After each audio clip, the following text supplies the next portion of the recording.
Chandar dining table पर बैठा हुआ खाना खा रहा था। वाह सीमा, तुम कितना स्वादिष्ट खाना बनाती हो।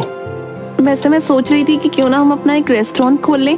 मैंने कुकिंग क्लासेस भी की हैं और आपने होटल मैनेजमेंट, और इससे हमें कहीं और काम भी नहीं करना पड़ेगा और हमारा घर भी अच्छे से चल जाएगा। बात तो तुम ठीक कह रही हो सीमा, लेकिन मेरे पास अभी इतने पैसे नहीं हैं कि हम ढाबा खोल लें।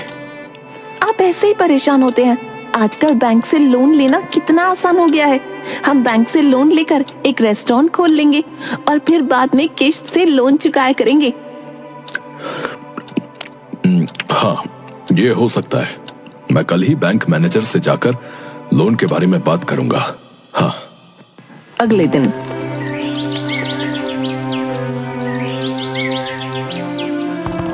नमस्ते मैनेजर साहब, मुझे एक ढाबा खोलने के लिए बैंक से लोन लेना था। जी जी बिल्कुल, लेकिन उसके लिए आपको कुछ फॉर्मेलिटी करनी पड़ेंगी। आप ये फॉर्म भर दीजिए। और फिर कुछ ही दिनों में चंदर को लोन भी मिल जाता है। चंदर और उसकी पत्नी सीमा दोनों अपना एक छोटा सा ढाबा खोल लेते हैं। दो लड़के बैठे हुए बात कर रहे थे। अरे भाई, आज तो ना बहुत भूख लग रही है यार, और कुछ बाहर का खाने का मन भी हो रहा है। एक काम करते हैं ना, हमारे गांव में जो नया ढाबा खुला है उसमें चलते हैं। सुना है वहां कम दाम में बहुत स्वादिष्ट खाना मिलता है। हाँ तो चल फिर, वैसे भी नई नई जगह पर जाना तो हमारा शौक है, और फिर ब्लॉग भी बना लेंगे वहां पर जाकर। और दोनों लड़के चंदर के रेस्टोरेंट में पहुंच जाते हैं।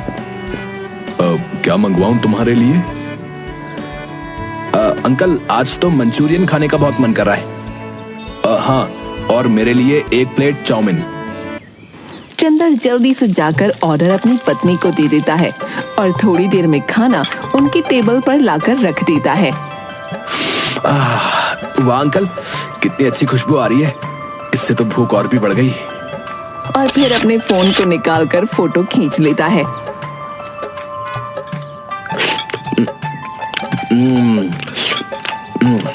अंकल, आपके रेस्टोरेंट का जितना नाम सुना था ना, ये तो उससे भी ज्यादा अच्छा निकला।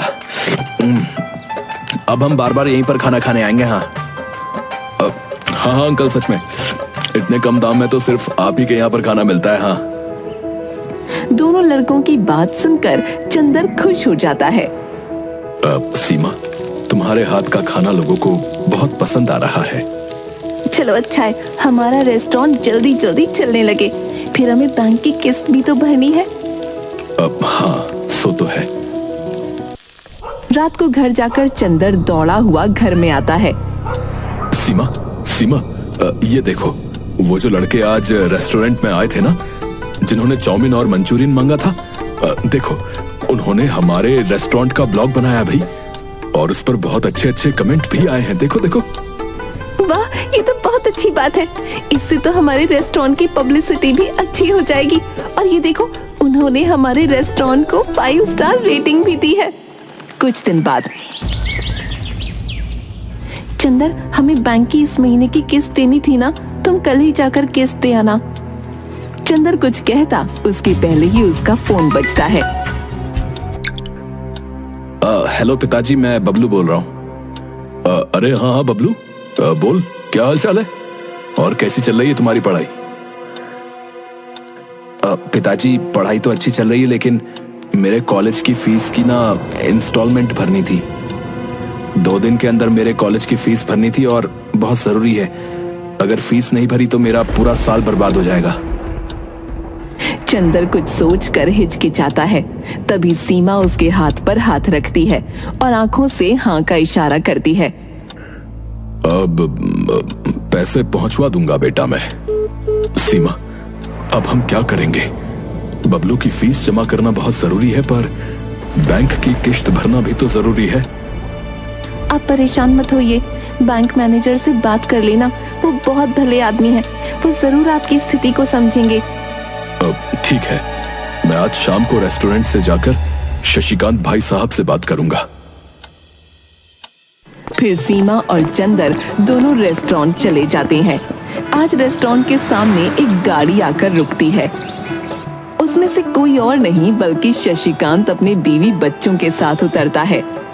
अरे मैनेजर साहब, मैं आज आपके ही पास आने वाला था। अरे चंदर, बातें छोड़ो, अभी बहुत जोर से भूख लग रही है, कुछ खाने के लिए बढ़िया सा ले आओ। थोड़ी ही देर में चंदर उन्हें जो भी चाहिए वो सर्व कर देता है। शशिकांत की पत्नी पारो, अरे वाह भाई साहब, आपके यहाँ का मटर पनीर तो सच में बहुत स्वादिष्ट है। आज पता चला कि लोग इतनी तारीफ क्यों करते हैं आपके रेस्टोरेंट की।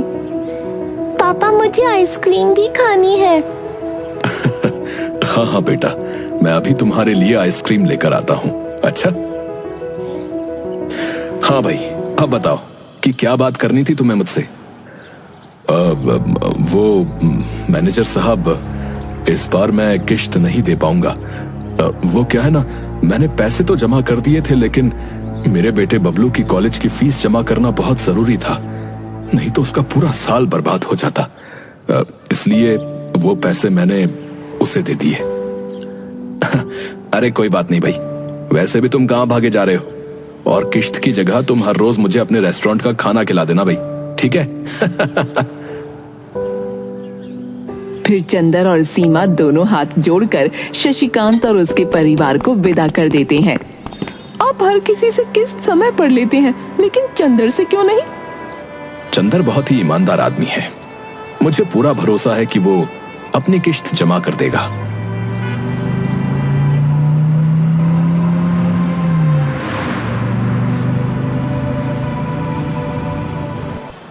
ये रेस्टोरेंट तो चंदर के रेस्टोरेंट से बहुत बड़ा और ज्यादा सुविधाजनक दिख रहा है, लेकिन यहाँ कम भीड़ है और वहाँ ज्यादा, ऐसा क्यों? क्योंकि यहाँ का जो ओनर है वो बहुत ही बदतमीज और लालची किस्म का आदमी है।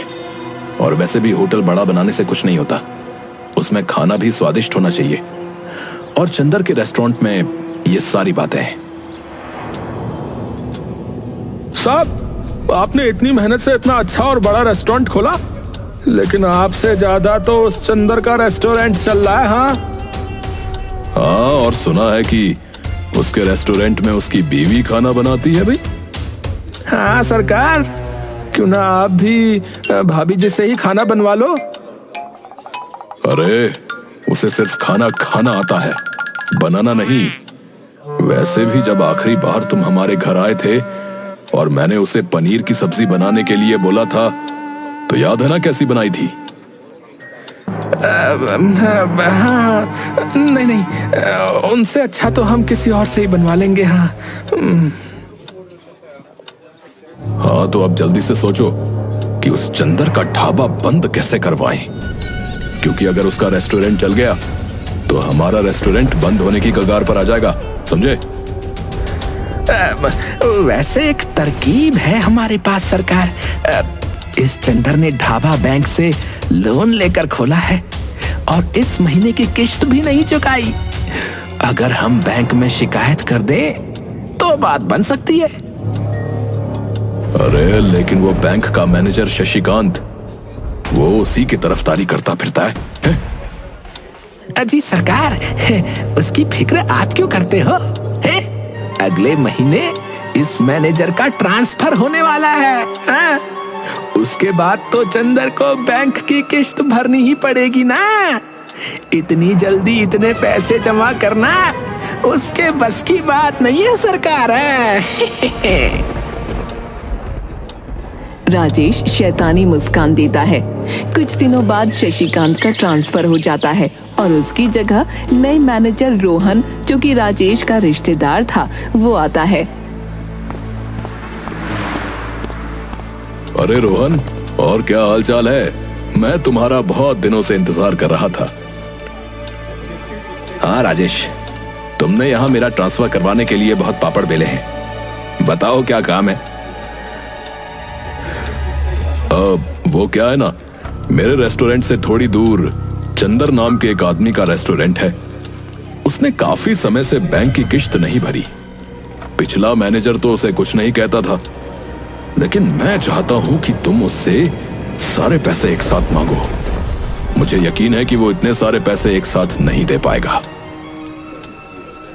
वो तो ठीक है, लेकिन तुम्हें तो पता है ना महंगाई कितनी बढ़ गई है।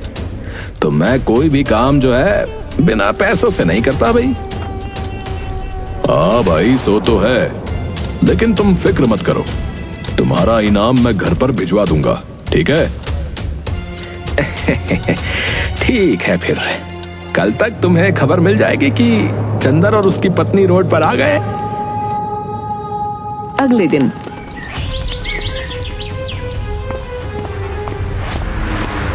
सुनिए, क्या आप ही चंदर हो? जी साहब। देखिए, मैंने आपकी फाइल अच्छे से देखी तो मुझे पता चला कि आपने काफी टाइम से बैंक का इंस्टॉलमेंट नहीं दिया है। अगर कल तक तुमने इंस्टॉलमेंट के सारे पैसे एक साथ जमा नहीं किए ना, तो तुम्हारे रेस्टोरेंट को हम जब्त कर लेंगे भाई। लेकिन साहब, मैं एक साथ इतने सारे पैसे कहां से लाऊंगा? थोड़ा सा वक्त दे दीजिए। रोहन बिना कुछ कहे सुने वहां से निकल जाता है। ये तो बड़ी मुसीबत की बात हो गई। एक ही दिन में इतने सारे पैसों का इंतजाम कैसे करेंगे? अगले दिन रोहन फिर से चंदर और सीमा के रेस्टोरेंट पर जाता है। हाँ जी, तो फिर हुआ पैसों का इंतजाम? नहीं मैनेजर साहब, आप मुझे बस एक हफ्ते का वक्त दे दीजिए। देखिए, मैंने कल ही आपसे कह दिया था कि एक दिन से ज्यादा आपको वक्त नहीं मिलेगा। अब तुम्हारा घर और रेस्टोरेंट दोनों जब्त कर लूंगा। और ये देखो, ये रहे कानूनी कागजात, ये सब ऑफिशियल है। सीमा और चंदर कुछ नहीं कर पाते। अब हम कहाँ जाएंगे जी? अब ना तो घर रहा ना रेस्टोरेंट, अब हम क्या करेंगे? चंदर बिना कुछ बोले रेस्टोरेंट की बातें याद कर रहा था। हम दोनों 2 दिन से इधर उधर भटक रहे हैं, अब मुझ में ताकत नहीं रही। और एक जगह पर बैठ जाते हैं। तभी पीछे से एक आवाज आती है जो कि बबलू की थी। पिताजी, आपकी ये हालत कैसे हुई? मैं घर और रेस्टोरेंट दोनों जगह गया, लेकिन मुझे पता चला कि बैंक ने हमारा घर और रेस्टोरेंट दोनों जब्त कर लिए। फिर चंदर बबलू को सारी बातें बताता है।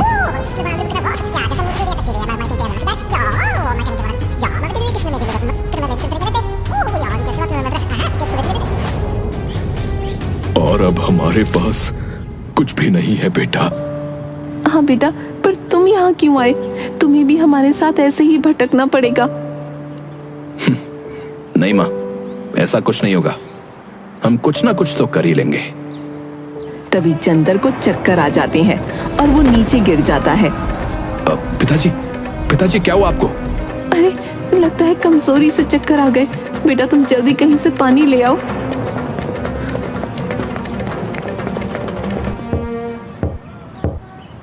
अरे दादा, थोड़ा पानी दे दो, वो मेरे पिताजी बेहोश हो गए। आदमी जल्दी से उसे एक लोटे में पानी दे देता है और बबलू चंदर को पानी पिलाकर एक जगह बैठा देता है। पिताजी, अब आप ठीक हैं? चंदर हाँ में सिर हिला देता है। माँ, मैं ये लोटा देकर आता हूँ। बबलू फिर उस घर में जाता है और लोटा दे देता है। तभी उसकी नजर एक ट्रक पर पड़ती है। अरे काका, ये ट्रक ऐसे ही क्यों पड़ा हुआ है? अरे खटारा है भाई, भंगार में बेचना है हमें। अच्छा काका, तो ये ट्रक जो है आप मुझे दे दीजिए। कितने में बेचोगे? बबलू उस आदमी से ट्रक ले लेता है। अरे काका, ये ट्रक तो अभी चल सकता है। देखो, मैंने इस ट्रक की जगह जो है ना, बहुत सारे नए ट्रक ले लिए हैं, तो अब ये जो है किसी काम का नहीं रहा मेरे लिए भाई। बबलू ट्रक को जैसे तैसे चलाकर चंदर और सीमा के पास ले जाता है। अरे बबलू, इस खटारा ट्रक को तुम यहाँ क्यों ले आए? अरे माँ, ये खटारा नहीं, हमारी खुशियों का पिटारा है। और फिर सीमा और चंदर को सारी बातें बताता है। अच्छा, लेकिन तुम इस खटारा ट्रक का करने क्या वाले हो बेटा? पिताजी, आप बस मुझे थोड़ा सा समय दे दो, फिर आपको सब कुछ समझ में आ जाएगा। बबलू उस खटारा ट्रक को सीधा करने में जुट जाता है। बबलू उस पर कलर भी कर देता है और बस 2 दिन में ही वो खटारा ट्रक बिल्कुल नया दिखने लग जाता है। बेटा, तुमने तो इस ट्रक को बिल्कुल नए जैसा बना दिया, लेकिन तुम करना क्या चाहते हो? माँ, बड़े बड़े शहरों में इसे फूड ट्रक कहते हैं। क्या? Food truck? हाँ हाँ सीमा, इस ट्रक को जो है हम कहीं भी ले जा सकते हैं। इसे हम हमारा चलता फिरता होटल बना सकते हैं। हाँ माँ, ये हमारा नया रेस्टोरेंट रहेगा और इस रेस्टोरेंट की स्पेशलिटी ये है कि आप इसे कहीं भी लेकर जा सकते हैं। इसका मतलब पहले तो सिर्फ फूड डिलीवरी होती थी, लेकिन अब हम होटल डिलीवरी भी कर सकते हैं। फिर सीमा और चंदर दोनों हंसते हैं। वैसे मुझे लगता है कि हमें इस रेस्टोरेंट की पब्लिसिटी करनी चाहिए। क्यों नहीं? तुम्हें याद है वो दोनों लड़के जिन्होंने हमारे रेस्टोरेंट का ब्लॉग बनाया था? हम भी बिल्कुल उसी तरह हमारे होटल का वीडियो बनाकर सोशल मीडिया पर डाल देंगे। हाँ हाँ, क्यों नहीं पिताजी, मैं अभी पूरे होटल का वीडियो बनाता हूँ। कुछ ही समय में बबलू का बनाया हुआ रेस्टोरेंट बहुत फेमस हो गया। कुछ आदमी नुक्कड़ पर बैठे बातें कर रहे थे। अरे भाई, तुमने सुना क्या? अरे पास के गांव में एक होटल है भैया, जो कि जरूरत पड़ने पर खुद चल कर जाता है। बस हमें एक बार जो है उस होटल को ऑर्डर करना पड़ता है, बस हो गया। हाँ हाँ भैया, अब बहुत अचंभे की बात है कि अब होटल भी जो है चलने लग गए हैं भैया। अरे पर ऐसा रेस्टोरेंट दिखता कैसा है भाई? मैंने तो अपने जीवन में नहीं देखा। अरे ताऊ जी, क्यों फिक्र करते हो? आप कहो तो मैं अभी बुला लेता हूँ उस रेस्टोरेंट को। अब हाँ हाँ बेटा, जरूर बुला लो। फिर मैं अपनी बुढ़िया को भी उसमें बैठकर खाना खिलाऊंगा। इधर रेस्टोरेंट में सीमा, ये देखो, हमारे होटल को सब लोग कितना पसंद कर रहे हैं और कितने सारे ऑर्डर आ रहे हैं। सीमा भी बहुत खुश हो जाती है। इधर राजेश और सुंदर दोनों गुस्से में थे। अरे सरकार, हमने तो इस चंदर का रेस्टोरेंट बंद करवा दिया था, लेकिन अब ये न जाने कहां से उस घुमक्कड़ रेस्टोरेंट को ले आया। मुझे नहीं पता, लेकिन मुझे कैसे भी उसके रेस्टोरेंट को खत्म करना है। मैं उसके रेस्टोरेंट को बम से उड़ा दूंगा। उस कलमुहे चंदर की वजह से मेरा रेस्टोरेंट बंद होने की कगार पर ही है। हाँ हाँ सरकार, सो तो है। मैं बस दिन भर मक्खी ही मारने का काम करता हूँ यहाँ पर तो। अगले दिन अरे सुंदर, उस होटल को काली पहाड़ी के पीछे वाले मैदान में बुला ले। हम वहीं उसे फोड़ देंगे। वहां किसी को भी पता नहीं चलेगा कि वो रेस्टोरेंट कहां गायब हो गया। सब कुछ प्लान के मुताबिक ही चल रहा था, लेकिन जैसे ही राजेश और सुंदर दोनों ट्रक के पास जाते हैं, वैसे ही ट्रक में लाल सायरन बजने लगता है। उसे सुनकर चंदर, बबलू और सीमा तीनों हैरान हो जाते हैं। अरे काका, आपके पास बम है? अरे नहीं नहीं, मैं बम का क्या करूंगा भाई? काका झूठ मत बोलिए, ये ट्रक बहुत सारी जगहों पर जाता है, इसलिए मैंने अपने फूड ट्रक में मेटल डिटेक्टर लगा दिया था, जिससे मुझे पता चल जाता है कि किसी के पास बम है या नहीं। अच्छा, तो तुम ही ने हमारे रेस्टोरेंट और घर को जब्त करवाया होगा और अब इस घुमक्कड़ रेस्टोरेंट को भी उड़ाना चाहते थे। मैं अभी पुलिस को फोन करता हूँ। नहीं नहीं बबलू बेटा, पुलिस को फोन मत लगाओ। लेकिन तुम मेरे छोटे से रेस्टोरेंट को क्यों खत्म करना चाहते हो? वैसे भी तुम्हारा कितना बड़ा रेस्टोरेंट है। तुम्हारा रेस्टोरेंट खुलने के बाद तो मेरा रेस्टोरेंट बंद होने की कगार पर आ गया था, इसीलिए मैंने तुम्हारे साथ ये सब किया था। मैं रोहन को कहकर फिर से तुम्हारा घर और रेस्टोरेंट छुड़वा दूंगा, लेकिन तुम पुलिस को फोन मत लगाओ बेटा। अरे चाचा, वो तो मैं भी करवा सकता हूँ। बबलू पुलिस को फोन लगाकर सारी बातें बता देता है। थोड़ी देर में पुलिस वहां जाकर राजेश और सुंदर को पकड़कर जेल में बंद कर देती है और बबलू अपना पुराना रेस्टोरेंट और घर दोनों छुड़वा लेता है। वाह बेटा, मुझे तुम पर गर्व है। तुमने सच में हमारा नाम रोशन कर दिया। आज तुम्हारी वजह से हमें हमारा पुराना घर और रेस्टोरेंट दोनों मिल गए और ये घुमक्कड़ रेस्टोरेंट भी। माँ, पिताजी, वैसे मुझे फिर से जाना होगा। मैं थोड़े ही दिन की छुट्टियों में आया था। बबलू वहां से चला जाता है। चंदर और सीमा कुछ नौकरों को भी रख लेते हैं